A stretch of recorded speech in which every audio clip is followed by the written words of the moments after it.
क्यों मानो जन्म गंवावे। एक ही है, इसमें निकल सकते हो, लेकिन एक तरफ भगवान हाथ पसारे खड़े, आ जाओ, दूसरी तरफ ये भोग, तो हम भगवान की तरफ पीठ करके भोगों की तरफ दौड़ रहे। बड़ा धिक्कार है हमारे जीवन को कि जानते हुए भी कि मेरे जीवन का लक्ष्य मानव देह का लक्ष्य भगवत प्राप्ति है, वो ना करके हम भोगों की तरफ भाग रहे, विलासिता की तरफ भाग रहे। बढ़िया भोग सामग्री मिल रही है, पुण्य कर्म से अभी शरीर स्वस्थ है, आप अपने को सम्राट समझ रहे हैं। भोगो, जहां शुभ कर्म का आया तो हाय हाय मच जाएगा, उसके आने के पहले भजन कर लो। आग लगने के पहले जल की व्यवस्था रखो आग बुझाने की, नहीं आग लगने पर कुआं खोदना मूर्खता कही जाती है। ऐसे ही जब विपत्ति और संकट आते हैं तब बचाव पक्ष के लिए भगवती स्मृति ही नहीं रहती कि हम भगवान की याद कर ले, भगवान से प्रार्थना करें। जीवन भर भगवत विमुख रहे हो तो उस समय भगवत स्मृति जागृत नहीं होती। इसलिए ये भव तरन शरीर सुदुर्लभ, हरि सुमिरन के हेतु, मिल्यो परम प्रभु कृपा, सहजयति भवसागर को सेतु। ये केवल संसार से मुक्त होने के लिए मानव देह मिला है। केवल हरि सुमिरन ही संसार से मुक्त कर सकता है। खुली बातें, ये मानव देह केवल भगवत प्राप्ति के लिए मिला है। भगवत प्राप्ति निरंतर भजन से होती है। भजन छोड़ करके, कृपा समुद्र भगवान का लीला कथा स्मरण छोड़ करके जो भोगों में रति है, यही हमारे नाश का हेतु है।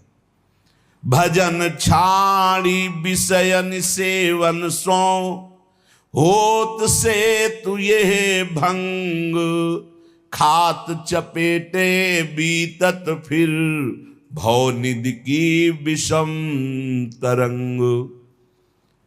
बार बार जो भोगों की अभिलाषा, कभी तो धिक्कारो अपने मन को, बड़ी नीचता है। मन आज कसम खाएगा कि कभी नहीं करूंगा, शाम के बदल जाएगा बेईमानी है। इसको देखा है, कसम खाएगा जीवन में, गंगा कसम, भगवान कसम, दुनिया की कसम खाएगा और फिर नीच वही बदल करके उसी में चला जाएगा। ये देखना इंद्रियों के न घोड़े भगे, रात दिन इनमें संयम के कोड़े लगे। तभी ये सावधान होते, अगर नियम संयम में ना बांधा जाए तो दुष्ट ले जाएंगे, भोगों में ले जाएंगे। भजन छाण विषयन सेवन सो, होत सेतु यह भंग। ये जो पुल बना भगवत नाम स्मरण, भगवत लीला कथा का, जिससे हम इस संसार समुद्र से पार होंगे, जहां हम अधर्म युक्त भोगों को भोगा, ये पुल ही टूट जाएगा। फिर इसी संसार में ना तो आपका भगवत प्राप्ति तत्वबोध जैसा ज्ञान होगा, न भगवत प्रेम होगा, ये पुल ही टूट जाएगा। सच्चिदानंद भगवान के अंश हो, जिनकी माया है उन्हीं के तुम हो। जैसे माया पावरफुल है, उससे ज्यादा तुम पावरफुल हो, क्योंकि माया भ्रम डालती है, तुम ज्ञान स्वरूप हो। अपने स्वरूप को भूलकर, अपने को देह मानकर, बस मुझे ये भोग चाहिए, ये चटोरापन जबान का, ये भोगपन जनेंद्री का, ये विचारों का तुम्हारा नाश कर देगा। आज हम चिल्ला के कह रहे हैं, समझ में नहीं आ रहा, कल कोई कहने वाला नहीं होगा, केवल फंसे होगे दलदल में, होश में, होश में। ये सत्संग रोज का रोज नवम नवम आपको उत्साह बढ़ाकर भगवत प्राप्ति के लिए है।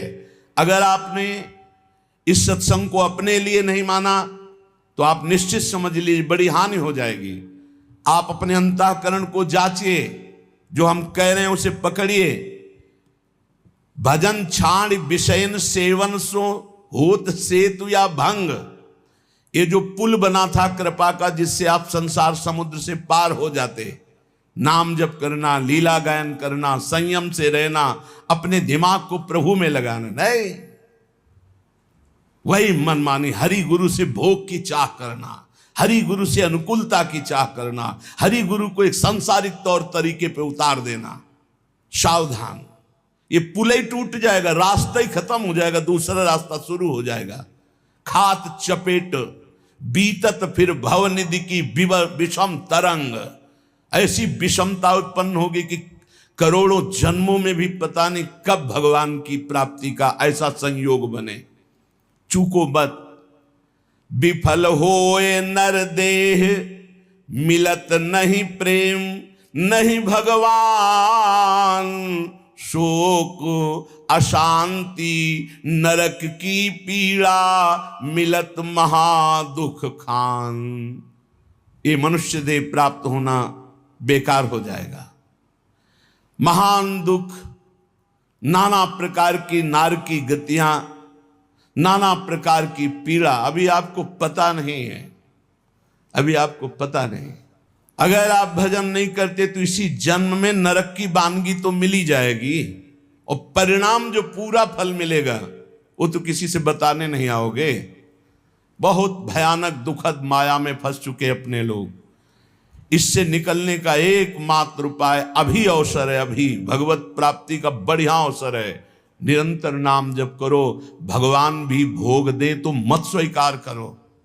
तुम तो चाह करते हो भगवान से, भगवान भोग दे तो भी नहीं स्वीकार किया जाता। नाथ मुझे नहीं चाहिए, आपकी कृपा चाहिए, आपका भजन चाहिए, आपकी चरण सेवा चाहिए, भोग नहीं चाहिए मुझे। हरि गुरु जो इच्छा करी हो मन माही, प्रभु प्रसाद कछ दुर्लभ नाही। जो इच्छा करोगे वो प्राप्त हो जाएगा, इच्छा त्याग कर दोगे तो हरि गुरु मिल जाएंगे। अभी ना गुरु को पहचानते हो ना हरि को पहचानते हो, केवल मनुष्य व्यवहार करते हो, मनुष्य व्यवहार। कहते जरूर हो गुरुर ब्रह्मा गुरुर विष्णु गुरुर्देव महेश्वरा, गुरु साक्षात पर ब्रह्म तस्मै श्री गुरुवे नमः। सबको श्लोक याद है, लेकिन पर ब्रह्म थोड़ी देखते हो, मनुष्य देखते हो। तभी तो अनुकूलता में जय जय, प्रतिकूलता में पता नहीं लगा, प्रतिकूलता में पता ही नहीं लगा कि कहां हो। ये है भगवान की माया का प्रचंड रूप। हरि गुरु कभी प्रतिकूल होते हैं? कभी नहीं। जैसे मां कभी प्रतिकूल नहीं हो सकती, और वो हो भी सकती क्योंकि मोह से युक्त अज्ञान की धरा में है। और गुरु और हरि ये तो ज्ञान समुद्र है, यहां से प्रतिकूलता की गुंजाइश ही नहीं है।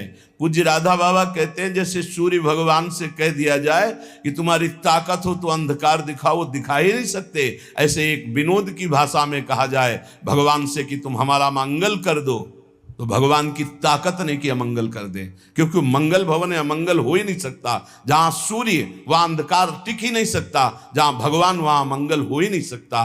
तो भगवान और भगवान के भक्त अभेद होते हुए भी अंतर पाया गया।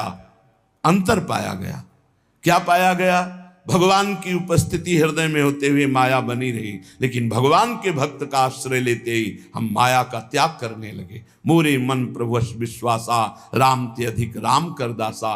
फिर भगवान या भगवान के भक्त से प्रतिकूलता की कैसे संभावना हो सकती?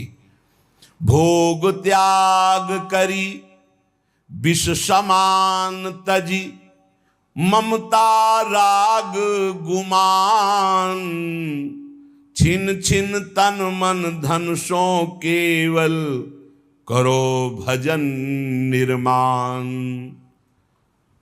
ये धर्म विरुद्ध भोगों का त्याग कर दे। विष के समान है ये, जब चढ़ते हैं तो पागल बना देते हैं, और जन्म जन्म तक के लिए ऐसे संस्कार पुष्ट करते। तुम समझते हो 5 मिनट भोग लिया क्या होगा? ये 5 लाख जन्म तक नहीं मिटेगा। 5 लाख जन्म तक बार बार ये मैसेज आता रहेगा, आपने भोगा, ये भोगा, अब इसको भोगो और भोगो, जलोगे। इसलिए संत जन कहते हैं विष एक जन्म नष्ट करता है, विषय लाखों करोड़ों जन्म तक नष्ट करते रहते हैं। ये अनुभव का है। आप जब भजन करते तो रोज देखो ना क्या भेजता है मन, क्या फेंकता है, वही विषय वही विषय। लाख इसकी जिद को देखो, लाख इसको भजन में लगा, वही विषय सामने है, वही विषय। हार जाता है कमजोर उपासक और फिर विषय सेवन करता है, फिर वो चक्र रुक जाता है, फिर वो पुल टूट जाता है जिससे वो बहुत समुद्र से पार जाना चाहता है। भोग त्याग करी विष समान तजी, ममता राग गुमान। न शरीर से ममता, न शरीर संबंधियों से ममता, और राग किसी से नहीं, क्योंकि द्वेष होता है राग से, और गुमान नहीं। जिन्होंने अपनी भुजाओं को मारा पर्वत चूर हो गए, उनका मिट्टिया मेट हो गए। रहे न रावण सम अभिमानी, हिरणा कश्यप संबरदानी, खान विभव की खान, जगत में कुछ दिन के मेहमान, भजले श्री भगवान। सावधान, ये काल प्रतिपल तुम्हें चबा रहा है, तुम देख नहीं पा रहे हो, बस लीलने की देरी है। ए वो गया, ए वो गया, ए वो गया। ऐसे तुम भी नंबर में हो, हम भी नंबर में हैं। राधा राधा राधा राधा, मानो जन्म सफल या विदिशो, करि जो जन्म बितावे। राग रहित, ममता रहित, गुमान रहित, राधा राधा राधा। तो भगवत भगवत प्रेम पाई सुई, असली सुख को पावे। वो भगवान को प्राप्त कर लेता है, भगवत प्रेम प्राप्त कर लेता है और असली सुख में निमग्न हो जाता है। नाम जीवन में परम पद की प्राप्ति की अभिलाषा, समस्त दुखों की निवृत्ति एकमात्र नाम से होती है। नाम जप का ऐसा अभ्यास करो, किसी भी परिस्थिति में ना छूटे और दैन्य रहो। ये जो शरीर है पांच भौतिक शुभ अशुभ कर्मों के मिलान से बना हुआ तुम नहीं हो। इस शरीर को प्राप्त करके यदि गर्व करके सतमार्ग में नहीं चलोगे, छीन लिया जाएगा। या ऐसे शरीरों की रचना होगी, न गर्व कर पाओगे, न बोल पाओगे, न कोई पहचान पाएगा तुम्हें। इसलिए असलियत समझ लो। रोज ये डंडा सत्संग का इसीलिए चलता है, होश में हो जाओ। भगवत प्राप्ति करना ही करना है, अब इधर उधर भटकने की कोई भी गुंजाइश नहीं। अगर कदम रखते हो तो ऐसे दूर हो जाओगे, ऐसे दूर हो जाओगे कि दोबारा स्फुरण ही नहीं होगा, इस मार्ग का स्फुरण नहीं होगा। नाम चलता रहा तो बात बन जाएगी। नाम न छूटने पावे, लेकिन नाम जब में प्रीति नहीं। तुम भगवत मार्ग के पथिक हो करके खाली हो, तुम्हारे अंदर पीड़ा नहीं कि तुम्हारा 1 मिनट भगवत विस्मरण से व्यतीत हो रहा है, तुम्हें पीड़ा नहीं। तद स्मरणेन परम व्याकुलतेति। कैसे? हम पद गायन किए, पद गायन करते समय भगवत लीला का गायन कर रहे हैं, फिर रुके, फिर दूसरा कीर्तन शुरू हुआ।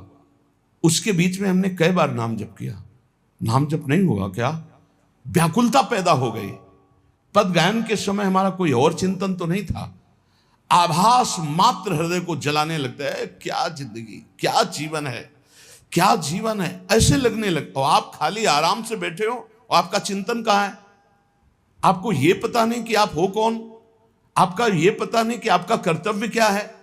रोज चीख चीख के चिल्लाते हैं, एक भी सेकंड खाली रहना ही पाप है। हानि हरिवंश के नाम अंतर पड़े, लाभ हरिवंश उच्चरत बानी। का हनुमंत विपति प्रभु सोई, जब तो सुमिरन भजन न होई। सब शास्त्रों का सार है। खूब भगवत कृपा से बचपन से शास्त्र स्वाध्याय किए, इतने इतने बड़े बॉक्स गुरु आश्रम में आज भी रखे होंगे। सब शास्त्रों का सार पाया है नाम। नाम में अपार सामर्थ्य है, नाम में असीम ज्ञान भरा हुआ है। ये सब करके बोल रहे हैं। नाम, बड़े बड़े गुरु जनों के, महापुरुषों के वचनों को जब देखा, नाम नाम। अब नाम जपने में कर तुम सिद्ध हो क्या कि तुम्हारे नाम चलेगा? अभ्यास, रात दिन अरुचि पूर्वक नाम। रुचि नहीं लग रही तो क्या?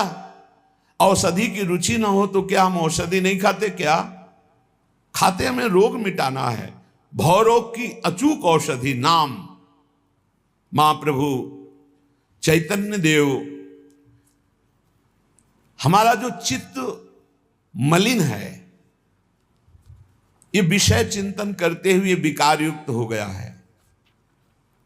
चैतन्य देव कह रहे, चेतो दर्पण मार्जनम भव महा, दावाग्नि निर्वापणम, श्रेयः कैरव चंद्रिका वितरणम विद्यावधू जीवनम आनंदाम्बुधिवर्धनम प्रतिपदम पूर्णामृतास्वादनम सर्वात्मस्नपनम परम विजयते श्री कृष्ण संकीर्तनम। जब हम नाम जप करते हैं तो प्रतिपल हमारे चित्त रूपी दर्पण का सफाई हो रही है, परिमार्जन। चेतो दर्पण मार्जनम, मार्जन जैसे हम पोछा लगाते हैं, शीशा को साफ करते हैं, तो राधा राधा कृष्ण कृष्ण, तो हर समय हमारा चित्त दर्पण साफ किया जा रहा है। बहुत परत की परत गंदगी लगी है, वही गंदगी दिखाई देगी। काम क्रोध लोभ राग द्वेष, इन्हीं की वृत्तियां, ये सफाई हो रही, या नहीं रही। राधा राधा चेतो दर्पण मार्जनम। इस दर्पण में क्या दिखाई देगा? आपको अपने स्वरूप का अनुभव होगा। जैसे हम कैसे हैं ये हम दर्पण में देखते हैं, शरीर कैसे है, ऐसे जो हमारा स्वरूप है, जहां चित्त निर्मल हुआ तो यही बोध हो जाएगा। एक है अंतःकरण में, संकल्प विकल्प करने के कारण मन कहा गया, चिंतन वृत्ति होने के कारण चित्त कहा गया, निश्चयात्मिका वृत्ति होने के कारण बुद्धि कहा गया, और क्रिया को स्वीकार करना कर्तृत्व भोक्तृत्व भाव होने के कारण अहंकार कहा गया। स्वरूप से एक है, इसलिए उसे कभी चित्त कहा जाता, कभी मन कहा जाता, वो एक ही है। यही बंधन और मोक्ष का कारण है। विषयों का चिंतन करने से हमारे चित्त रूपी दर्पण में कालिमा जमा हो गई, इसलिए हम अपने को न जानकर देह मान बैठे। अब जब नाम हम जब करते हैं तो मानो चित्त को निरंतर साफ कर रहे, और जहां चित्त निर्मल हुआ तो चित्त के अधिष्ठात्र देवता जानते कौन है? वासुदेव। वासुदेव कौन? भगवान। भगवान कौन? हमारी आत्मा। वही आत्म तत्व का बोध हो जाता है, वही भगवत साक्षात्कार हो जाता है। चेतो दर्पण मार्जनम, बार बार नाम जप कर रहे तो मानो हम अपने चित्त रूपी दर्पण को साफ कर रहे। भव महादावाग्नि निर्वापणम, जैसे जंगल में दावाग्नि लग जाती है तो एक ही उपाय होता है, वर्षा हो जाए, बस तुरंत अग्नि शांत हो जाएगी। तो नाम कीर्तन नाम जप क्या है? इस संसार में जो आग लगी, कामाग्नि क्रोधाग्नि लोभाग्नि मदाग्नि मोहाग्नि, ये सब अग्नियां हैं।